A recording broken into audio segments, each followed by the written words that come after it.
अरे रे रे रे, 8th क्लास के बॉयज को क्लास लेना है, वो क्लास लेना शुरू करती भी नहीं कि कुछ तो भी आके अनाउंसमेंट ना करते रहते क्लास में। डिसिप्लिन तो पहले बच्चे बैठते नहीं, बैठते शुरू हो जाते। बाबा बाबा बाबा, नए टीचरों को अच्छे क्लासेस दे रहे थे, डिसिप्लिन वाले गर्ल्स के क्लास देते, हम पुरानों को लेके।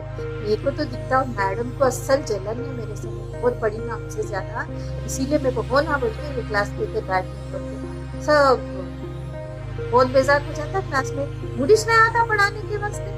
खैर अब जाने।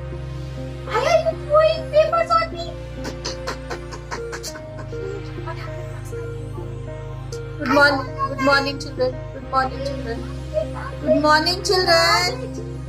Good morning children. Yes, ma'am.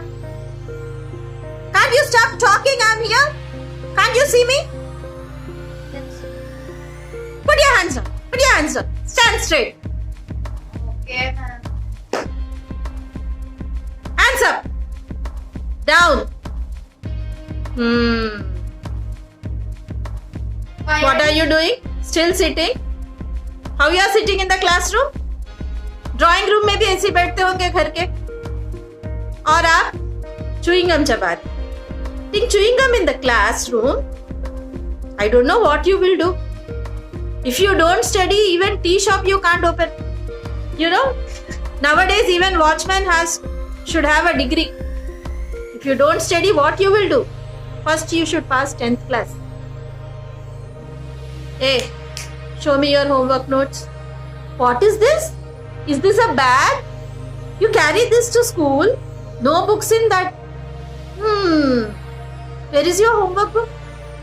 What, ma'am? Always forget. Did you forget your lunchbox? In lunchbox you want many things, or else your parents also will give so much of. You are eating, but this is empty. Don't want to study. Sit quietly. If you don't sit quietly, I'll make you sit in another class. Okay, ma'am. Now you are in 8th standard. I'll make you sit in 6th standard. You know once what I did? The boys were troubling me. I took 2 boys and made them sit in girls section. I did this. You don't know me. I'm very famous for my strictness. Discipline should be there. You have to listen to me. Okay? Come on, sit down. अस्सलाम वालेकुम, hello everyone, मैं आयशा फिरदौस एक बार फिर teachers world की जानिब से आप तमाम के सामने हाजिर हूँ। उम्मीद है आप लोग खैरियत से होंगे। आप लोगों ने क्लिपिंग्स देखा है सिचुएशन 1, जहाँ टीचर रेडी हो रही हैं क्लास में जाने के लिए with lots of frustration, comparison and a sort of not so good feeling. And then in the second video you have seen, like in the second case you have seen how the students struggle. तो high school और middle school एक ऐसा transition period है जहाँ बच्चे जो है एक बचपन का जो भी है उसके डेवलपमेंटल स्टेजेस से जो है गुजरते हुए एक न्यू फॉर्म में आते हैं. So there is lots of changes physically, mentally, emotionally and basically they need lots of grooming की जरूरत है. और बेशक ये तंग करते हैं, इसलिए मैंने कई सिचुएशंस उसमें कवर किए. उनको ढंग का बोलना नहीं आता, मैनरलेस बिहेव करते हैं और च्युइंग गम वगैरह चबाना, एक दूसरों पे कचरा फेंक लेना या फिर गाली गलौज, और एक्सट्रीम लेवल्स में तो बहुत जबरदस्त किस्म के केसेस होते हैं हाई स्कूल में where bullying goes on and ragging goes on. तो ये extreme levels है. लेकिन as a teacher you got to know minimum levels of what is expected out of you as a teacher to see that learners are engaged productively in the class. So today I'm going to share few of the tips with you. Before moving further, don't forget to like, share, comment and subscribe to my channel and press the bell icon so that you get notified whenever I post a new video. चलिए आगे बढ़ते हैं. सबसे पहले जैसे मैंने पहले video में भी बताया कि आपको जरूरी है कि आपकी एंट्री लेवल कैसी है. How are you as a teacher? How groomed are you? How composed are you as a teacher? ठीक है, आप अपने एनर्जी लेवल्स, एंथुजियाज्म के साथ क्लास में आएंगे, ग्रीटिंग्स जबरदस्त करेंगे, प्रोसीजर्स मेंटेन करेंगे. and it is very important. Tip number 1 is positive culture. Classroom culture को आप क्लास में build करेंगे, ठीक है? You need to set up a group of set of rules, and you know for high school and middle school अगर बच्चे खुद rules set करेंगे initially तो वो बहुत जबरदस्त होगा. आप पूछेंगे आपको कैसा लगता है अगर हमारा क्लास बेस्ट होना चाहिए तो क्या क्या होना चाहिए? तो वो लोग ही बोलेंगे मैम बच्चे एक दूसरों को नामों से निकनेम से बुलाते हैं, ऐसा करते हैं, ऐसा नहीं होना चाहिए. देन इमीडिएटली अटेंशन लेते हुए आप उसको बोर्ड पे लिखना शुरू करिए, तो बच्चों को लगेगा कि यहाँ मैम जो है हमारे वर्ड्स को वैल्यू करती हैं, ठीक है? So set of rules and procedures have to be there. Then आपका क्लासरूम दिखने में भी अच्छा रहना चाहिए. बच्चों को जिम्मेदारी दीजिए कि हम हमारे क्लास में थोड़ा सा रीडिंग कॉर्नर बनाएंगे, थोड़ा सा ऐसे चार्ट्स का डेकोरेशन करेंगे, एक क्लासरूम मैगजीन होगा जहाँ पे बच्चे कुछ भी अगर अच्छा करेंगे तो उसको डिस्प्ले करने के लिए एक वॉल होगा. तो इस चीजों से आप लोग क्लासरूम का सेटअप पे भी वर्क करना. You have to work on the learning stations. Work stations पे भी आपको वर्क करना है. ट्रेडिशनल क्लासरूम सेटअप कोई हमेशा जैसे टीचर बीच में ठहर के इधर 40 बच्चे ठहरे, so it is not like that. Have a word with the higher authorities and see that you can create some work station in your class जहाँ दो बेंचेस ऐसे, दो ऐसे जो पलट के बैठ सकते, ऐसे चीजें. और थोड़े एक्सट्रीम्स जहाँ पे मैनेजमेंट इन्वेस्ट करता है क्लासरूम वर्क स्टेशंस को सेटअप करने में, वहां पे तो बच्चों के लर्निंग स्टाइल्स के हिसाब से अरेंजमेंट्स होते हैं. So let's see which ever resource is available with you do that, ठीक है? और एक जो है बच्चों के लिए, उनके अगर कोई बच्चे मेंटली डिस्टर्ब्ड है, कोई इमोशनली डिस्टर्ब्ड है, उनके लिए एक कॉर्नर अगर आप सेटअप करते हैं, अगर आप उनको वहां बैठ के बात करने का अगर आप स्कूल में भी ऐसी एक सेटअप करवाते हैं, then nothing like that. Many a times emotional disturbances are also not addressed to. हम सभी को पकड़ के एक ही फॉर्म में बस नोट्स दे दिया, सिलेबस दे दिया, रटा दिया, लिखा दिया, फिर प्रमोट हो गए नेक्स्ट क्लास में. It is like a machinery which is going on. Okay, so you have to work on this. इसके साथ साथ हाई स्कूल में जबरदस्त वर्क होने वाला प्रोसीजर है हाउस सिस्टम. आपके स्कूल के तमाम बच्चे जो है हाउसेस में तकसीम होने चाहिए, डिवाइड होने चाहिए. अगर आप वो हाउसेस के नाम जो भी रखें, जैसे एमएस में हम लोग मोटिवेटर्स, चैलेंजर्स, इंस्पायरर्स इस तरीके से रखते हैं, तो और मैं जब सऊदी के स्कूल में थी वहां पे red house, green house, blue house इस तरीके से. लेकिन लाजमी है कि ये हाउस सिस्टम में आप क्लासरूम मैनेजमेंट से लेके एकेडमिक परफॉर्मेंस से लेके इवेंट्स को लेके हर चीज में बच्चों को इन्वॉल्व कर सकते हैं. Because now these children need to be, they have a sense. Middle school से ही जहाँ से ट्रांजिशन स्टार्ट होता, उन लोगों को लगता कि उनकी आवाज सुनी जाए, उनको रिस्पॉन्सिबिलिटी दिया जाए. हर वक्त उनको सिर्फ हम बोलते जाएंगे ऐसा करो वैसा करो, they will not take it up. Okay, if we seek advice, बेटे अगर ऐसा करे तो कैसा रहेगा, how nice it would be if we do like this, give them responsibilities. And you know how system creates wonders.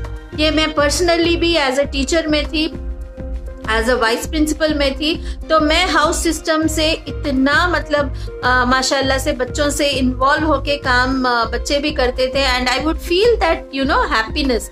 कोई भी event हो या क्लासरूम मैनेजमेंट हो, सेमिनार कंडक्ट करना हो, या फिर क्लासरूम में बुक्स कंप्लीशन को लेके एनुअल डे इवेंट तक, you can involve houses.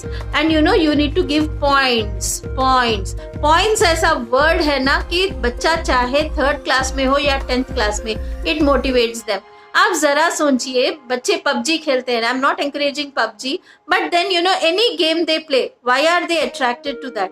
Because they get points and they get levels. You know I have seen grown up boys who literally feel so happy for getting a point on games. जैसे आज हमको chicken dinner मिल गया, so as if really something is being served. So why is that? That is the excitement of points. So why not drop it into academics?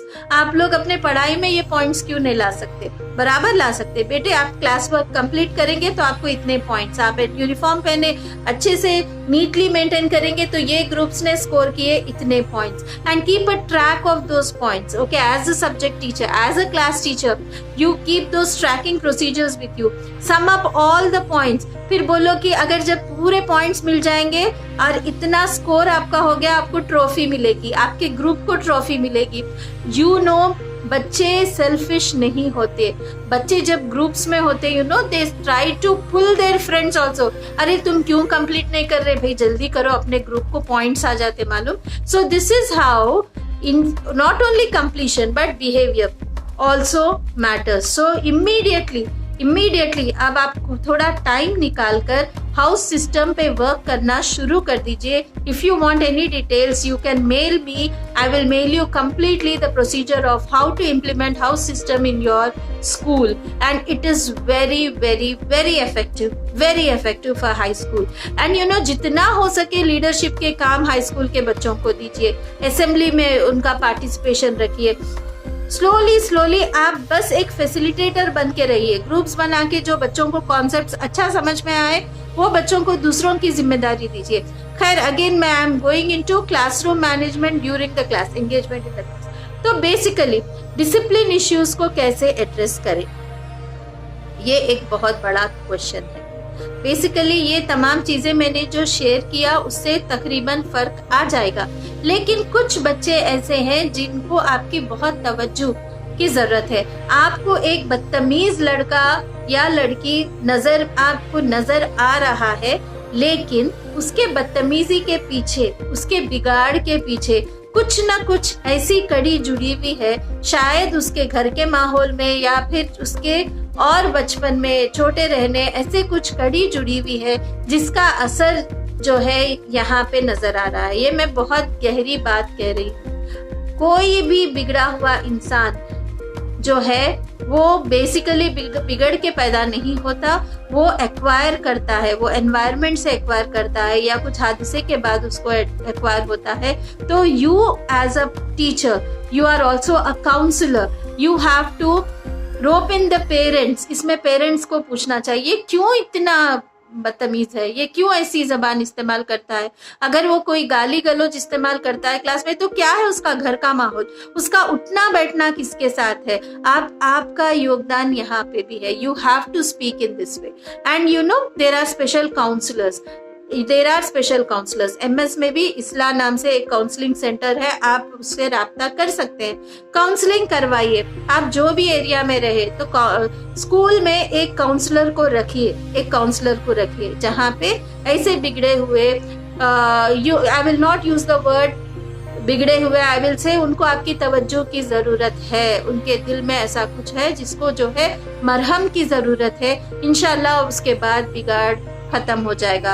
And एक तरफ आप अपने आप पे रिफ्लेक्ट करिए कि आपने उनके ईगो को कुछ हर्ट किया, क्योंकि एडोलेसेंट्स ऐसे हैं, उनको सरकास्टिक कमेंट्स पसंद नहीं आते. ठीक है, you being a teacher you should not say look who entered the classroom, देखो कितने दिनों के बाद, ये तो चीफ गेस्ट है, इसको तो गार्लैंडिंग करना है. ऐसे कमेंट्स करेंगे, ओ ये टेस्ट में इतने मार्क्स इन्हों लेके आए, ये जरूर कॉपी करे होंगे.